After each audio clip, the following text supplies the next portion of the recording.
السلام علیکم ورحمۃ اللہ وبرکاتہ نحمده ونصلی علی رسولہ الکریم اما بعد فاعوذ باللہ من الشیطان الرجیم بسم اللہ الرحمن الرحیم رب اشرح لی صدری ویسر لی امری واحلل عقدۃ من لسانی یفقہوا قولی ربی زدنی علما ربی زدنی علما ربی زدنی علما وفہما اللہم فقہنا فی الدین اللہم فقہنا فی الدین اللہم فقہنا فی الدین آمین یا رب العالمین۔ آج ہم بفضل اللہ تعالی پارہ نمبر 24 شروع کرنے والے ہیں۔ اللہ تعالیٰ سے دعا ہے کہ وہ ہمیں صحیح معنوں میں سمجھنے کی اور عمل کرنے کی توفیق عطا فرمائے۔ ایک تو اس پارے میں سورہ زمر کا کچھ حصہ ہے، دوسرا اسی پارے میں سورہ المؤمن ہے جس کو سورہ غافر بھی کہا جاتا ہے، اور اس کا نام سورہ غافر اس لیے رکھا کہ اسی سورہ میں غافر کا لفظ آتا ہے، اور یہ سورت مکہ میں نازل ہوئی۔ اس سورت کے جو مضامین ہیں زیادہ تر توحید، وحی الہی کی حقانیت اور رسول اللہ صلی اللہ علیہ وسلم کی رسالت کا اثبات ہے۔ یہ جو صورت ہے اس کے پہلے رکوع میں تو توبہ کی فضیلت ہے اور جھٹلانے والوں کا انجام ہے، فرشتوں کے استغفار کا بیان ہے۔ اس کے بعد کفار کی ابدی ہلاکت کا بیان ہے، پھر اللہ تعالیٰ کا حاکم اعلیٰ ہونا اور حشر کی ہولناکی مذکور ہے، انبیاء کی تکذیب کا انجام اور فرعون کی شقاوت و بدبختی کا بیان ہے۔ اس کے علاوہ اسی سورہ مبارکہ میں فرعون کے قوم میں سے ایک مرد تھا جو ایمان لے آیا تھا، اس کے حوالے سے بات کی گئی کہ اس نے اپنی قوم کو نصیحت کی، اور اس کے علاوہ دنیا اور آخرت کی حقیقت کا تذکرہ ہے، اور آل فرعون کا انجام کیا ہوا اس بات کا ذکر ہے۔ اس کے علاوہ اسی سورہ مبارکہ میں انعامات خداوندی کا ذکر ہے اور انسانی تخلیق کے مختلف مراحل جو ہیں ان کا ذکر کیا گیا، اور آخر میں انسانوں کے لیے چوپایوں میں منافع کا بیان ہے، پھر عذاب دیکھ کر منکرین کا ایمان لانا مذکور ہے۔ اس کے بعد سورہ غافر کے بعد سورہ فصلت ہے، اس کو سورہ حامیم السجدہ بھی کہا جاتا ہے۔ اس میں 6 رکوع ہیں، اور زیادہ تر اس صورت میں جو بات کی گئی وہ رسول اللہ صلی اللہ علیہ وسلم کی رسالت کے اس بات کے دلائل دیے گئے، اور ضمناً مرنے کے بعد زندہ ہونا اور حشر و نشر کو ثابت کیا گیا۔ جیسا کہ اگر ہم اس کے پہلے رکوع کا مطالعہ کریں تو ہمیں مشرکین کی حد درمی اور مومنین کا دائمی اجر نظر آتا ہے۔ اس کے علاوہ زمین و آسمان کی تخلیق ہے، مشرکین کو دھمکی اور عاد اور سمود کا انجام بیان کیا گیا، ٹھیک ہے، اور یہ بات بھی بتائی گئی کہ مشرکین کے خلاف ان کے اعضاء خود گواہی دیں گے۔ اس کے علاوہ آیات الہی کا انکار کرنے والوں کا انجام بھی اسی سورہ مبارکہ میں بتایا گیا، اور مومنین کو جو عزت بخشی جائے گی وہ بھی اسی سورہ مبارکہ میں ہے۔ اس کے علاوہ تبلیغ دین کے آداب، پھر توحید کے دلائل، ٹھیک ہے، اس چیز کا بھی ذکر ہے۔ حضرت موسیٰ علیہ السلام کی تکذیب، کافروں کا انجام اور منکرین قیامت کے لیے شدید عذاب کی وعید اسی سورہ مبارکہ میں بیان کی گئی۔ تو یہ تو تھا خلاصہ ان مضامین کا جو کہ پارہ نمبر 24 میں ہیں۔ ابھی انشاءاللہ ہم شروع سے کچھ آیات کو لے کے چلتے ہیں۔ اللہ تعالیٰ سے دعا ہے کہ وہ ہمیں صحیح معنوں میں سمجھنے کی اور عمل کرنے کی توفیق عطا فرمائے۔ دیکھیں اللہ رب العزت فرماتے ہیں بہت پیاری آیت ہے. الیس اللہ بکافٍ عبدہ، کیا اللہ اپنے بندے کو کافی نہیں ہے؟ دیکھیں اس آیہ مبارکہ میں اس بندے کے لیے تسکین کا اور تسلی کا کتنا زیادہ سامان موجود ہے. جو بندہ ہر طرف سے مایوس ہو چکا ہو، الیس اللہ بکافٍ عبدہ، کیا اللہ اپنے بندے کو کافی نہیں ہے؟ جب بھی دل پریشان ہو، آپ کو لگے کہ آپ بے سہارا ہیں، بے یار و مددگار چھوڑ دیے گئے ہیں، آپ کا کوئی اپنا نہیں ہے، تو فوراً اس آیت کو اپنے ذہن میں لے کے آئیں. الیس اللہ بکافٍ عبدہ، کیا اللہ اپنے بندے کو کافی نہیں ہے؟ دیکھیں ساری دنیا کے سہارے چھوٹ جائیں تو بھی اللہ کا سہارا انسان کے ساتھ رہتا ہے، وہ الگ بات ہے، انسان کو سمجھ نہیں آتی. اس کے بعد دیکھیں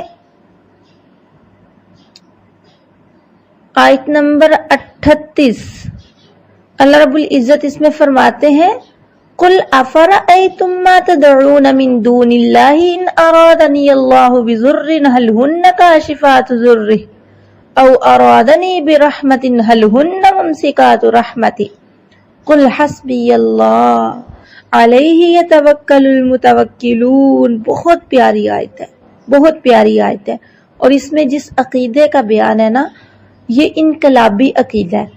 اگر انسان اس عقیدے کو مان لے، انسان اس عقیدے کو اپنا لے، انسان یہ ذہن بنا لے، تو یقین جانے کبھی کوئی انسان پریشان ہی نہ ہو. ہم کیوں پریشان ہوتے ہیں؟ ہے فلانا یہ کہہ دے گا، فلانا وہ کہہ دے گا، فلاں تکلیف پہنچا دے گا، فلاں یہ کر دے گا، فلاں وہ کر دے گا. یاد رکھے اگر اللہ تعالیٰ کسی کے ساتھ برائی کا ارادہ کرتے ہیں تو پوری دنیا مل کر کے بھی اس برائی کو دور نہیں کر سکتی. اور اگر اللہ تعالیٰ کسی کے ساتھ اچھائی کا ارادہ رکھتے ہیں، ساری دنیا بھی چاہے گی نا آپ کو وہ اچھائی نہ ملے، تو ایسا کبھی نہیں ہو سکتا. اللہ جس کے ساتھ جس چیز کا ارادہ کرتے ہیں، دنیا درمیان میں آ ہی نہیں سکتی. قُلْ حَسْبِيَ اللَّهُ، تو جس اللہ کے اختیار میں نفع ہے، نقصان ہے، اچھائی ہے، بلائی ہے، ہر طرح کے حالات ہیں، جس اللہ کے اختیار میں سب کچھ ہے، آپ کہہ لیجئے حسبی اللہ، اللہ مجھے کافی ہے. اور وہ اللہ کی ذات ایسی ذات ہے جس پر بھروسہ کرنے والوں کو بھروسہ کرنا چاہیے. اللہ تعالی ہمارا حامی و ناصر ہو جائے، ہمارا مددگار بن جائے، اللہ تعالی ہمارا کارساز بن جائے. اس کے بعد دیکھیں اللہ رب العزت فرماتے ہیں وَإِذَا ذُكِرَ اللَّهُ وَحْدَهُ اشْمَأَزَّتْ قُلُوبُ الَّذِينَ لَا يُؤْمِنُونَ بِالْآخِرَةِ وَإِذَا ذُكِرَ الَّذِينَ مِن دُونِهِ إِذَا هُمْ يَسْتَبْشِرُونَ. اللہ تعالیٰ نے انسان کے حالات بیان کیے، اس انسان کے حالات بیان کیے جو اللہ تعالیٰ کو بھی مانتا ہے اور اللہ کے ساتھ اوروں کو بھی مانتا ہے. آج کل بھی کچھ مشرک ایسے ہیں جن کے سامنے اگر اللہ کا ذکر کیا جائے تو ان کے چہرے اتر جاتے ہیں، اور اگر اللہ کے ساتھ اوروں کا ذکر کیا جائے تو خوش ہو جاتے ہیں. ٹھیک ہے، یہ ایک کافر کی علامت ہے، یہ ایک مشرک کی علامت ہے کہ جب اس کے سامنے اللہ وحدہ لا شریک کی ذات کا ذکر کیا جاتا ہے، اکیلے اللہ کی توحید کو بیان کیا جاتا ہے، تو ٹھیک ہے وہ پریشان ہو جاتے ہیں، دلی طور پہ سڑ جاتے ہیں، جل جاتے ہیں. اور جب اللہ کے علاوہ اوروں کا ساتھ ذکر کر دیا جائے، یہ کہہ دیا جائے ہاں ہاں فلاں بھی مشکل کشا ہے، فلاں بھی حاجت روا ہے، فلاں بھی یہ کرنے والا ہے، فلاں بھی یہ کرنے والا ہے، تو پھر کیا ہوتا ہے؟ تب ان کے چہرے خوشی سے کھلکھلا اٹھتے ہیں، تب یہ بڑے خوش ہو جاتے ہیں. تو یہ کافر کی علامت ہے. مسلمان کیسا ہوتا ہے؟ مسلمان صرف اور صرف اللہ تعالیٰ کا پجاری ہوتا ہے، صرف اور صرف اللہ تعالیٰ کی عبادت کرنے والا ہوتا ہے. قُلِ اللَّهُمَّ فَاطِرَ السَّمَاوَاتِ وَالْأَرْضِ عَالِمَ الْغَيْبِ وَالشَّهَادَةِ أَنْتَ تَحْكُمُ بَيْنَ عِبَادِكَ فِيمَا كَانُوا فِيهِ يَخْتَلِفُونَ. کہہ دیجئے اللہ، اے اللہم، اے اللہ، فاطر السماوات، پیدا کرنے والے آسمانوں کے اور زمین کے، جاننے والے غیب کے اور ظاہر کے، تو ہی فیصلہ کرے گا اپنے بندوں کے درمیان جس میں وہ اختلاف کرتے ہیں. تو یہ جو آیت ہے اگر آپ اس کو اپنی دعا میں بھی شامل کر لیں، ٹھیک ہے، جیسا کہ انسان دعا مانگتا ہے، اللہ تعالیٰ کی حمد و ثنا بیان کرتا ہے، اس کے بعد دعا مانگتا ہے، اللہ تعالیٰ اس کی دعا بہت جلدی قبول کرتے ہیں. اور ویسے بھی اللہ تعالیٰ سے دعا مانگنے کے آداب میں سے ہے پہلے اللہ تعالیٰ کی حمد و ثنا بیان کی جائے, اس کے بعد اللہ تعالیٰ سے دعا مانگی جائے. تو یہ والی دعا, یہ والے جو آیت ہے, یہ والی جو جملہ ہے, یہ والے جو الفاظ ہے, یہ آپ اپنی دعا میں شامل کریں, اس کو یاد کریں. اللہم سے یاد کریں, اللہم فاطر السماوات والارض عالم الغیب والشہادہ انت تحکم بین عبادک فیما کانوا فیہ یختلفون. اس کے بعد اللہ تعالیٰ نے جو کہ پہلے بھی اللہ تعالیٰ نے کئی جگہوں پر انسان کی حالت بتائی کہ انسان فطری طور پر کیسا ہے کہ جب تک کوئی تکلیف پہنچتی ہے تو فوراً اللہ کو پکارنے لگ جاتا ہے, اور جب اللہ تعالیٰ اس تکلیف کو اپنی نعمت سے بدل دیتے ہیں, اس تکلیف کو ہٹا دیتے ہیں, تو کہنے لگا یہ سب مجھے تو اپنے علم کی بنیاد پر ملا, یعنی میں نے کچھ ایسی تدبیریں کی, کچھ ایسی چالیں چلی, میں نے یہ کیا, میں نے وہ کیا, جس کی وجہ سے میرے حالات اس طرح تھے اور اس طرح کے ہو گئے. دیکھیں یہ سب اللہ کا کمال ہے. اللہ کی ذات وہ ذات ہے جو حالات کو کشادہ بھی کرتی ہے, حالات کو تنگ بھی کرتی ہے, اس لیے ہر حال میں اللہ تعالیٰ کی ذات پر نظر رکھیں. اس کے بعد دیکھیں آیت نمبر 53, قل یا عبادی الذین اسرفوا علی انفسهم لا تقنطوا من رحمت اللہ ان اللہ یغفر الذنوب جمیعا انہ هو الغفور الرحیم. کتنی پیاری آیت ہے. اے میرے نبی صلی اللہ علیہ وسلم کہہ دیجئے یا عبادی الذین, اے میرے بندو. کون سے بندے؟ اسرفو, جنہوں نے زیادتی کر لی, ظلم کر لیا, گناہ کر لیے. لا تقنطوا من رحمت اللہ, اللہ کی رحمت سے نا امید نہ ہونا, کیونکہ اللہ کی رحمت سے کافر نا امید ہوا کرتے ہیں. اس لیے یہ رمضان المبارک کا مہینہ چل رہا ہے تو گناہ ہو گئے, غلطی ہو گئی, زیادتی ہو گئی, کوئی بات نہیں ہے. اللہ تعالیٰ کی ذات بڑی بخشنے والی ہے, اور خاص طور پہ اس مہینے میں تو اللہ تعالیٰ کی رحمت جوش مار رہی ہوتی ہے. ٹھیک ہے, جیسے سمندر جوش مارتا ہے نا, بالکل اسی طرح اللہ تعالیٰ کی رحمت جوش مار رہی ہوتی ہے. اور اللہ تعالیٰ اس انتظار میں ہوتے ہیں چونکہ شیاطین کو قید کر لیا گیا, جنت کے دروازے کھول دیے گئے, جہنم کے دروازے بند کر دیے گئے, ماحول روحانی ماحول عطا کر دیا گیا. تو اللہ تعالیٰ انتظار میں ہوتے ہیں کہ میرا بندہ آئے, مجھ سے مانگے, میں اس کو عطا کروں. قل یا عبادی الذین اسرفوا علی انفسہم لا تقنطوا من رحمت اللہ. اور اس بندے سے بڑا بدبخت کوئی نہیں ہے جس کی زندگی میں رمضان المبارک کا مہینہ آیا لیکن اس نے اپنے گناہوں کو نہیں بخشوا لیا. اس لیے یہ بابرکت گھڑیاں ہیں, آئیں اللہ کے در پہ آ جائیں. گناہ ہر کسی سے ہوتے ہیں, غلطیاں ہو جاتی ہیں, کوتاہیاں ہو جاتی ہیں, لیکن اللہ کا بندہ کون ہے؟ اللہ کا بندہ وہ ہے جو غلطی کر کے, یہ نہیں کہ غلطی پہ اصرار کرے, غلطی پہ جمع رہے اور اپنی غلطی کو تسلیم ہی نہ کرے. اللہ کا بندہ وہ ہے کہ جس سے غلطی ہو جائے وہ اللہ کے دربار پہ آ جائے اور آ کے اللہ تعالیٰ سے توبہ کر لے. اور آپ کو پتہ ہے جیسے کہ میں پیچھے بھی کئی جگہوں پہ بتا چکی ہوں کہ توبہ میں کن چیزوں کا ہونا ضروری ہے. ایک تو انسان پچھلے گناہوں پر نادم ہو, پشیمان ہو, پریشان ہو, ٹھیک ہے, اور آئندہ گناہ نہ کرنے کا پختہ وعدہ کرے. وہ الگ بات ہے, انسان سے پھر بھی گناہ ہو جاتا ہے, اگرچہ یہ پختہ وعدہ بھی کر لے گا نا, لیکن غلطی اس سے پھر ہو جاتی ہے. لیکن یہ نہیں کہنا کہ بار بار غلطی ہوئی جا رہی ہے, اب میں بار بار معافی مانگوں, کوئی بات نہیں ہے. اللہ تعالیٰ کی ذات بڑی غفور الرحیم ہے. ان اللہ یغفر الذنوب جمیعا, اللہ تو تمام گناہوں کو معاف کر دینے والا ہے کیونکہ وہ بہت بخشنے والا, رحم کرنے والا ہے. ہاں, کچھ ایسے گناہ ہیں کہ وہ اللہ تعالیٰ کبھی بھی معاف نہیں کرتے جب تک اللہ تعالیٰ سے معافی نہ مانگی جائے, جیسا کہ شرک ہو گیا. اور کچھ ایسے بھی گناہ ہیں جن کا تعلق حقوق العباد سے ہوتا ہے, تو جب تک بندے معاف نہ کر دیں تب تک اللہ کی ذات بھی معاف نہیں کرتی. اس لیے اس بابرکت مہینے میں دیکھیں کہ اگر کوئی ایسی غلطی ہوئی جس کا تعلق اللہ تعالیٰ کی ذات سے تھا تو بلا جھجک آ جائیں, اللہ کے دربار پہ آ جائیں, اللہ تعالیٰ سے معافی مانگ لیں. اور اگر ایسی غلطی ہوئی جس کا تعلق حقوق العباد سے تھا تو ان سے معافی مانگ لیں, ان کے معاف کرنے سے اللہ تعالیٰ کی ذات خود بخود معاف کر دے گی. بہرحال اللہ تعالیٰ کی رحمت جوشے مار رہی ہے, اللہ تعالیٰ کی رحمت انسان کو اپنی طرف بلا رہی ہے, اس لیے انسان کو دیر نہیں کرنی چاہیے. اس کے بعد دیکھیں اللہ رب العزت فرماتے ہیں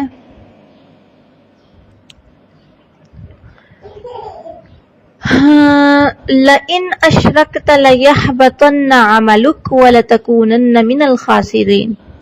اپنے نبی صلی اللہ علیہ وسلم کو مخاطب کرتے ہوئے اللہ رب العزت کی ذات فرماتے ہیں کہ اگر آپ بھی شرک کرتے، پیچھے ہم نے پڑھا تھا نا، اللہ تعالیٰ نے کچھ انبیاء کا ذکر کیا اور پھر کہا کہ اگر یہ بھی شرک کرتے، تو یہاں پر اپنے پیارے محبوب جناب محمد رسول اللہ صلی اللہ علیہ وسلم کی ذات کو مخاطب کرتے ہوئے، اس ذات کو مخاطب کرتے ہوئے جو اللہ کے لاڈلے نبی ہیں، اس ذات کو مخاطب کرتے ہوئے جن کے بارے میں لوگوں کا عقیدہ ہے کہ بھئی آپ نور من نور اللہ ہیں، آپ نفع نقصان کے مالک ہیں، علم غیب جاننے والے ہیں، آپ کے ہاتھ میں سب کچھ ہے، اس ذات کو مخاطب کرتے ہوئے اللہ رب العزت کی ذات فرماتے ہیں کہ اگر آپ بھی شرک کرتے تو آپ کے اعمال بھی ضائع ہو جاتے۔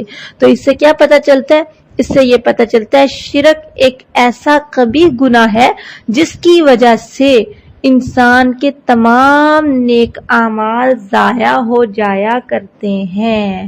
بل اللہ فاعبد وکن من الشاکرین، انسان کو چاہیے وہ اللہ کے ساتھ کسی کو شریک نہ ٹھہرائے، صرف اور صرف اللہ کی عبادت کرے اور اللہ کا شکر گزار بندہ بن جائے۔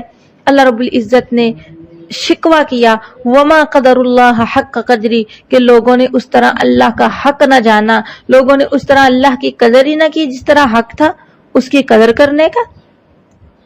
یہ شکوہ شکایت اس لیے ہے کہ لوگ سب کچھ عطا کرنے والا اللہ کی ذات ہے اور لوگ اس کے ساتھ اوروں کو شریک ٹھہراتے ہیں۔ اس کے بعد دیکھیں سورہ زمر کا جو آخری رکوع ہے، اس میں اللہ تعالیٰ نے دو طرح کے لوگوں کا ذکر کیا ہے۔ ایک تو کفار کا ذکر کیا کہ یہ ٹولیوں کی شکل میں جہنم کی طرف ہانک کر لے جائے جائیں گے، ٹھیک ہے۔ تو اس کے بعد اللہ تعالیٰ نے متقی لوگوں کا ذکر کیا کہ یہ جنت کی طرف لے جائے جائیں گے، ٹھیک ہے۔ اور جب ان سے کہا جائے گا نا، جب یہ جنت میں داخل ہوں گے تو ہر طرف سے سلام سلام سلامتی کی آوازیں آئیں گی، اور وہاں پر یہ بات کہیں گے الحمدللہ الذی صدقنا وعدہ وأورثنا الارض نتبوأ من الجنۃ حیث نشاء۔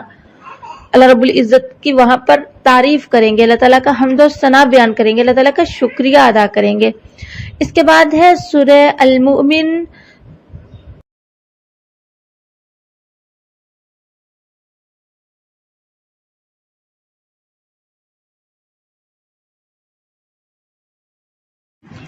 اس سورہ مبارکہ کا خلاصہ میں آپ کے سامنے رکھ چکی ہوں، ابھی ہم اس کی کچھ آیات کو دیکھتے ہیں۔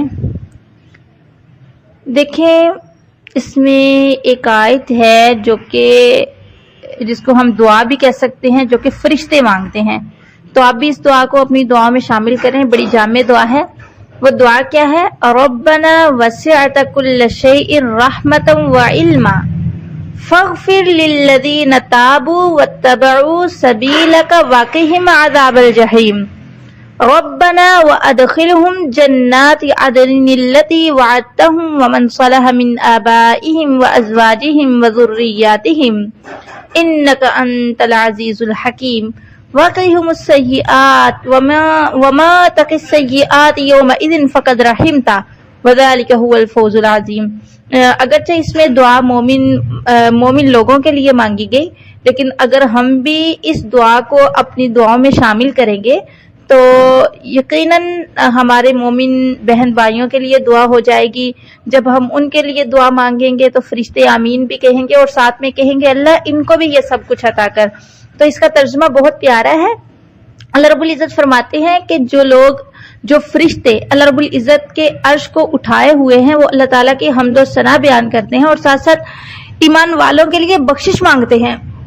وہ کہتے کیا ہے؟ وہ کہتے ہیں ربنا وسعت کل شیء، اے اللہ وسیع ہے ہر چیز پر تیری رحمت اور علم، یا اللہ وسیع عطا، تو نے وسیع رکھا ہے ہر چیز پر اپنی رحمت اور علم کو، فاغفر پس معاف کر دیں ان لوگوں کو جو توبہ کرتے ہیں اور تیرے رستے کی پیروی کرتے ہیں، یعنی صراط مستقیم پر چلنے والے ہیں، وقہم عذاب الجحیم اور انہیں بچا جہنم کے عذاب سے، ربنا اے ہمارے رب، وادخلہم اور انہیں داخل کر دے جنت عدن میں، وہ جس کا تو نے ان سے وعدہ کیا، اور جو بھی نیک ہوئے ان کے باپ آباء و اجداد میں سے اور ان کی بیویوں میں سے اور ان کی اولاد میں سے، یعنی انہیں بھی جنت میں داخل کر اور جو نیک ان کے باؤ اجداد میں تھے یا ان کی بیویوں میں تھے یا ان کی اولادوں میں تھے، انہیں بھی ساتھ ان کے جنت عدن میں داخل کر، انک انت العزیز الحکیم، وقیہم السیئات، اور تو بچا انہیں برائیوں سے، اور جس کو ومن تقی السیئات، جس کو تو بچا لے برائیوں سے اس دن، ٹھیک ہے، فقد رحمتا، تو نے اس پر رحم کیا، یعنی جس کے حالات اچھے رہے، جو جنت میں داخل ہو گیا، جہنم سے بچ گیا، اور یہی اصل کامیابی ہے۔ پیچھے بھی ہم نے کئی جگہوں پر پڑھا کہ اصل کامیابی کیا ہے، فمن زحزح عن النار وادخل الجنت فقد فاز، کہ جو بندہ جنت میں داخل ہو گیا، جہنم سے بچا لیا گیا، فقد فاز، تو وہ بندہ کامیاب ہو گیا۔ اس کے بعد دیکھیں اللہ رب العزت آیت نمبر 18 میں فرماتے ہیں وَأَنذِرْهُمْ يَوْمَ الْآزِفَةِ إِذِ الْقُلُوبُ لَدَى الْحَنَاجِرِ كَاظِمِينَ، آپ ڈرائے انہیں قیامت کے دن سے۔ وہ قیامت کا دن کتنا ہولناکی والا دن ہوگا، جب دل جو ہے حلق کو آئیں گے، ٹھیک ہے، اس دن انسان بڑا ہی پریشان ہوگا، اس دن کوئی کسی کا حمایتی نہیں ہوگا، کوئی کسی کا دوست مددگار نہیں ہوگا، کوئی کسی کی سفارش نہیں کرے گا۔ اس میں قیامت کے دن سے ڈرایا گیا ہے، اور قیامت کا دن، قیامت پر عقیدہ یہ ایک انقلابی عقیدہ ہے جو انسان کو مدد دیتا ہے اس کے اعمال کی درستگی میں۔ اللہ تعالی ہمیں بھی صحیح معنوں پہ آخرت پر یقین رکھنے والا بنائے۔ اس کے بعد ایک آیت ہے جس نے انسان کو جھنجھوڑا اور کہا یعلم خائنۃ الاعین وما تخفی الصدور، تم کیا سمجھتے ہو کہ اللہ بس ظاہری چیزیں جانتا ہے؟ اللہ تعالیٰ تو نظروں کی خیانت کو بھی جانتا ہے۔ آپ نظر اٹھائیں، کسی کی طرف دیکھیں یا تھوڑا سا دیکھیں کہ اکھیوں سے دیکھیں یا جو بھی کریں، کسی کو اشارہ کر دیں آنکھ سے، ہاتھ سے کچھ اور کہہ رہے ہیں، آنکھ سے کچھ اور اشارہ کر دیا، خیانت ہوگی۔ تو اللہ رب العزت کی ذات آنکھوں کی خیانت کو بھی جانتی ہے، اور جو دلوں میں غصہ، حسد، کینہ، بغض، یہ سب کچھ ہے، اللہ تعالیٰ سے کچھ بھی پوشیدہ نہیں ہے۔ اللہ تعالیٰ کا علم اتنا وسیع اور اتنا لطیف ہے، اتنا باریک ہے کہ اللہ رب العزت آنکھوں کی خیانت کو اور دل میں چھپی ہوئی باتوں کو، ہر چیز کو جاننے والا ہے۔ اس کے بعد اللہ تعالیٰ نے حضرت موسیٰ علیہ السلام کا تذکرہ کیا، ٹھیک ہے، اور اس کے بعد دیکھیں اللہ رب العزت فرماتے ہیں وَقَالَ رَبُّكُمُ ادْعُونِي أَسْتَجِبْ لَكُمْ، کہ کہا تمہارے رب نے مجھ سے دعا مانگو، میں تمہاری دعاؤں کو قبول کروں گا۔ ان الذین، بے شک وہ لوگ، یستکبرون، جو تکبر کرتے ہیں میری عبادت سے، سیدخلون، ان قریب وہ جہنم میں ذلیل ہو کر داخل ہوں گے۔ دیکھیں اس میں اللہ تعالیٰ نے خود کہا کہ ادعونی، مجھ سے مانگو میں تمہیں دوں گا۔ اللہ رب العزت کی ذات سے جو بھی مانگا جاتا ہے اللہ رب العزت کی ذات عطا کرتی ہے۔ ہاں بعض اوقات ایسے ہوتا ہے کہ اللہ تعالیٰ جلدی عطا نہیں کرتے، دیر سے عطا کر دیتے ہیں، اور بعض اوقات ایسے ہوتا ہے کہ وہ کام انسان کے لیے بہتر نہیں ہوتا تو اللہ تعالیٰ دنیا میں اسے وہ عطا نہیں کرتے، لیکن آخرت میں اس کے لیے ذخیرہ کر لیتے ہیں۔ حال یہ ہوگا انسان کا کہ جب انسان قیامت والے دن دیکھے گا کہ کتنی ہی زیادہ دعائیں ہیں جو اس کی قبول نہیں ہوئی، لیکن ان کا بدلہ آج اسے مل رہا ہے، تو وہ خواہش کرے گا کہ کاش میری دنیا میں کوئی بھی دعا قبول نہ ہوئی ہوتی اور آج مجھے اس کا اجر و ثواب یہاں پر ملتا۔ اس لیے کبھی بھی نا امید نہ ہوا کریں۔ اللہ تعالیٰ کی ذات وہ ذات ہے جو ہر کسی کی سنتا ہے، ٹھیک ہے۔ ہم لوگ کہتے ہیں نا کہ فلاں بھئی میں تو بڑا گناہ گار ہوں، میری اللہ نے کہاں سے سننی۔ اللہ ہر کسی کی سنتا ہے۔ دیکھیں شیطان سے بڑا بھی کوئی گناہ گار ہو سکتا ہے جس پر اللہ تعالیٰ نے یہ چیز لکھ دی کہ اس پر اللہ تعالیٰ کی لعنت ہے، وہ مردود ہے، اراندہ ہے، ٹھیک ہے، اللہ تعالیٰ کی رحمت سے دتکارا ہوا ہے، اس کی بھی اللہ نے سنی۔ جب اس نے اللہ سے مہلت مانگی نا تو اللہ نے اس کو مہلت دے دی۔ تو اس سے ہمیں کیا پتہ چلتا ہے؟ اللہ ہر کسی کی سنتا ہے۔ ہاں کچھ چیزیں ایسی ہیں جن کے بارے میں ہمیں احادیث سے پتہ چلتا ہے کہ اگر کوئی مسلمان دعا مانگے گا لیکن وہ کام کرتا ہے تو اس کی دعا قبول نہیں ہوگی۔ جیسا کہ ایک حدیث ہے جس میں اللہ کے نبی صلی اللہ علیہ وسلم کا فرمان ہے کہ بعض آدمی بہت سفر کرتے ہیں، آسمان کی طرف دعا کے لیے ہاتھ اٹھاتے ہیں اور یا رب کہہ کر اپنی حاجت مانگتے ہیں، مگر ان کا کھانا حرام، پینا حرام، لباس حرام، ان کو حرام ہی کی غذا دی گئی، تو ان کی دعا کہاں سے قبول ہوگی؟ ٹھیک ہے۔ اسی طرح کوئی بندہ غفلت اور بے پرواہی کے ساتھ بغیر دھیان دیے صرف کلمات پڑھے، ٹھیک ہے، ایسے بندے کی بھی دعا قبول نہیں ہوتی۔ بہرحال یہ کچھ چیزیں ہیں جو قبولیت دعا میں مانے ہیں۔ اگر آپ عاجزی انکساری، پیچھے ہم نے پڑھا تھا نا 20ویں پارے میں کہ اگر کوئی بندہ بیچارہ ہے، مجبور ہے، بے بس ہے، اور بے سہارا ہے، وہ اللہ تعالیٰ کو لاچاری کی حالت میں پکارے، وہ کافر بھی ہوگا، مشرک بھی ہوگا، تو اللہ تعالیٰ اس کی پکار کو ضرور قبول کریں گے، اللہ تعالیٰ اس کی دعا کو ضرور سنیں گے۔ اللہ رب العزت اسی آیت میں یعنی آیت نمبر 60 کے دوسرے جملے میں فرماتے ہیں ان الذین یستکبرون عن عبادتی سیدخلون جہنم داخرین، بے شک وہ لوگ جو تکبر کرتے ہیں میری عبادت سے۔ مفسرین نے لکھا مطلب اس کا یہ جو لوگ دعا نہیں مانگتے، ٹھیک ہے، بس اللہ تعالیٰ دیے جا رہا ہے بس ٹھیک ہے، دعا نہیں مانگتے، اللہ تعالیٰ سے کچھ مانگتے نہیں، وہ لوگ گویا کہ تکبر کرنے والے ہیں۔ اس لیے ہمیشہ اللہ تعالیٰ سے مانگتے رہیں۔ اللہ تعالیٰ کو ایسے بندے بہت پسند ہے جو اللہ تعالیٰ کے دربار میں حاضر ہوتے ہیں اور اللہ تعالیٰ کے سامنے اپنی حاجات، اپنی مشکلات رکھتے ہیں تاکہ اللہ تعالیٰ ان کی دعاؤں کو قبول کرے۔ اللہ تعالیٰ ہمیں بھی اپنا محتاج بنائے، ہمیں بھی اپنے سے دعائیں کرنے والا بنائے، اور اللہ تعالیٰ سے یہ ضرور دعا کیا کریں کہ اللہ تعالیٰ ہمیں صرف اور صرف اپنا محتاج بنائے، آمین۔ اس کے بعد دیکھیں اللہ تعالیٰ نے انسان کی تخلیق پر جو ادوار آتے ہیں ان کا ذکر کیا ہے، اس حوالے سے تفصیل ہم نے سورہ حج کے شروع میں پڑھا ہے۔ تو یہ جو مختلف ادوار آتے ہیں، مراحل آتے ہیں، ان کا ذکر کرنے سے پہلے بھی اللہ تعالیٰ نے یہ بتایا کہ اللہ کی ذات وہ ذات ہے جس نے تمہاری صورتیں بنائی، تمہیں رزق عطا کیا، اور ساتھ اللہ رب العزت فرماتے ہیں ذالکم اللہ ربکم، یہ تمہارا رب ہے، فتبارک اللہ رب العالمین، پس برکت ہے اللہ کی ذات جو رب العالمین ہے۔ کبھی آپ غور کریں، توجہ دیں، خود بیٹھیں، دیکھیں اللہ تعالیٰ نے آپ کو کیسی شکل و صورت عطا کی، اللہ تعالیٰ نے آپ کو کن کن ادوار سے گزارا، اللہ تعالیٰ نے کیسے آپ کو تخلیق کیا، کیسی آپ کی پیدائش ہوئی، تو یقین جانیں زبان سے بغیر اختیار کے یہ کلمات جاری ہو جائیں گے، ذالکم اللہ ربکم فتبارک اللہ رب العالمین، یہ ہے میرا رب جس نے مجھے یوں بنایا، اور بابرکت ہے رب جو رب العالمین ہے۔ اس کے بعد ہے سورۃ حامیم سجدہ، اس کے جو مضامین تھے ان کا خلاصہ بھی میں آپ کے سامنے رکھ چکی ہوں۔ اچھا اس میں دیکھیں اللہ رب العزت فرماتے ہیں وَيَوْمَ يُحْشَرُ أَعْدَاءُ اللَّهِ إِلَى النَّارِ، یعنی جو اللہ کے دشمن ہیں ان کو اکٹھا کیا جائے گا آگ کی طرف۔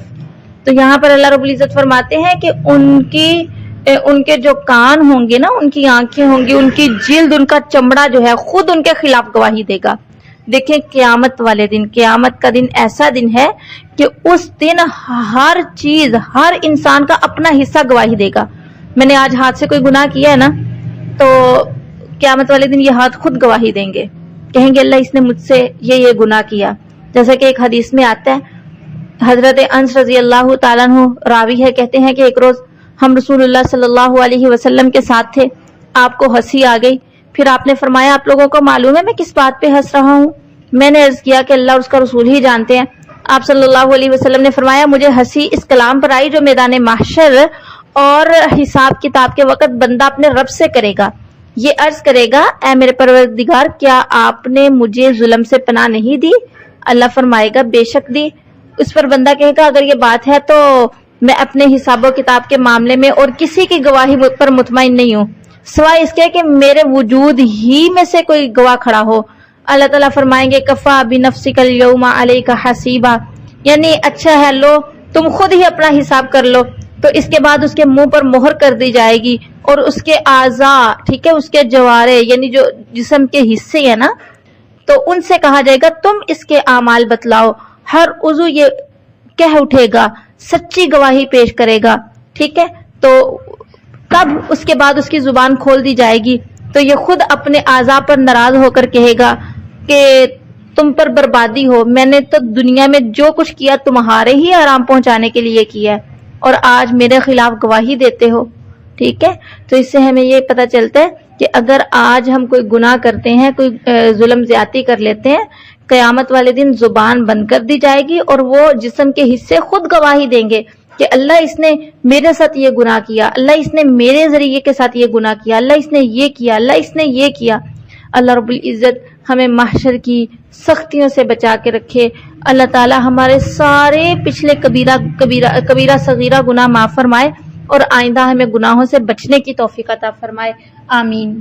اس کے بعد دیکھیں سورۃ حامیم سجدہ کی آیت نمبر 26، اس میں کافروں کے اس قول کا ذکر ہے جو انہوں نے اپنے ساتھیوں سے کہا کہ لا تسمعوا لہذا القرآن، یہ قرآن نہ سنو، والغوا فیہ، اور خوب شور مچاؤ.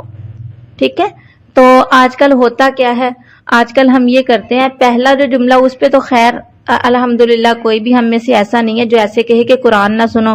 ہر کوئی یہ کہے گا بھئی قرآن پڑھا کرو، قرآن سنا کرو. لیکن دوسری طرف یہ جو دوسرا جملہ ہے والغوا فی، اس میں ہم بہت زیادہ بد عملی کر جاتے ہیں. یعنی بالکل یہ کفار کا شیوا تھا کہ تلاوت قرآن ہو رہی ہوتی اور وہ شور و غل کرتے. تو آج کل کیا ہوتا ہے، ہم مسلمان بھی تلاوت تو لگا لیتے ہیں صبح صبح اپنے گھر میں، لیکن بعد میں کیا ہوتا، بچوں کا شور، ہمارا اپنا چیخنا چلانا، یہ سب کچھ ہوتا رہتا ہے. ہوٹلوں میں تلاوت قرآن پاک چل رہی ہے، لیکن ساتھ ساتھ لوگ کھانے پینے میں اور ساتھ ساتھ اپنی باتوں میں مشغول ہیں. ٹھیک ہے، تو قرآن کی تلاوت کے وقت باتوں میں مصروف ہونا، باتوں میں مشغول ہونا، باتیں کرنا، یہ کافروں کا شیوا ہے، ایک مسلمان کا شیوا نہیں ہے. اللہ تعالی ہمیں اس سے بچا کر رکھے.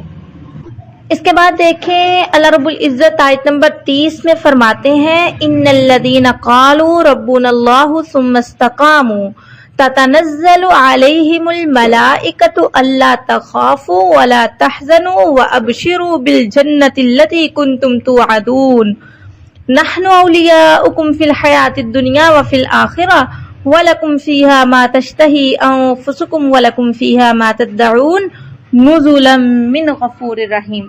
بہت پیاری آیتیں ہیں، میرا دل چاہتا ہے کہ میں ان کا ترجمہ آپ کے سامنے رکھوں. اللہ رب العزت فرماتے ہیں بے شک وہ لوگ جنہوں نے کہا ہمارا رب اللہ ہے، پھر اسی پر قائم رہے، اتریں گے ان پر فرشتے اور کیا کہیں گے، اللہ تخافوا، یہ کہ نہ تم ڈرو اور نہ تم غم کھاؤ، اور خوشخبری سنو جنت کی، وہ جنت جس کا تم سے وعدہ کیا گیا ہے.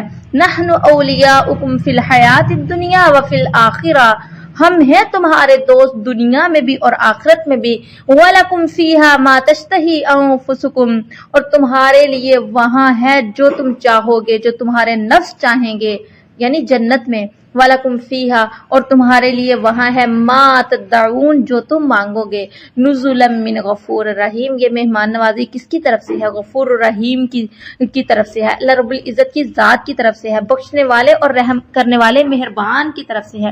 دیکھیں کتنی پیاری آیات ہیں، اس میں ان لوگوں کی تعریف کی گئی، ان لوگوں کے حالات بیان کیے گئے جنہوں نے کہا ہمارا رب اللہ ہے، ثم استقاموا، پھر وہ اس بات پر ڈٹے رہے.